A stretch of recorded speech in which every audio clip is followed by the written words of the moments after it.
Guys, ito yung magiging palatandaan kung saan nandun si Diday. Makikita nyo dito kaya nilagyan ko ng halaman.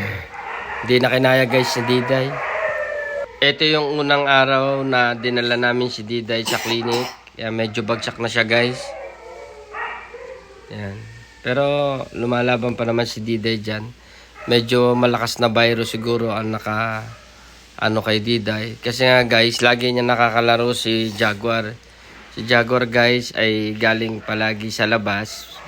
Actually, hindi naman lagi nasa labas.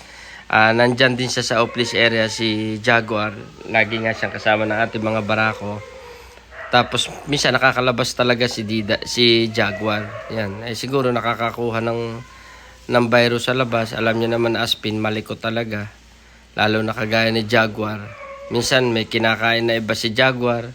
Tapos pagpasok niya, yan si Diday ang kasama. Kaya siguro nakakuha ng virus si Jaguar. And then siguro malakas talaga yung immune system ni Jaguar. Kaya hindi siya tinatablan. So yung mga husky natin guys, hindi naman sila talaga ganun kalakas eh. Yan, dito guys, nilalagyan na ng swero ni Doc. Yung pagkalagay pala guys ng swerong to, hindi na rin pala kakayanin ni Diday. Yan pa nga guys, yung nabidyohan ko siya, nung kinukumusta ko siya. Akala ko kakayanin niya pa kasi lumalaban. Ito guys, yung sumunod na araw na ako mismo ang nagbabaong kay Diday. Ayan, nailagay ko na dyan siya guys sa loob. Hindi ko na lang sa inyo pinakita. Ayan, pinahukay ko siya. Tapos ako na lang guys ang nagbaon. Tapos yan, nung matabunan ko guys, nilagyan ko na siya ng halaman.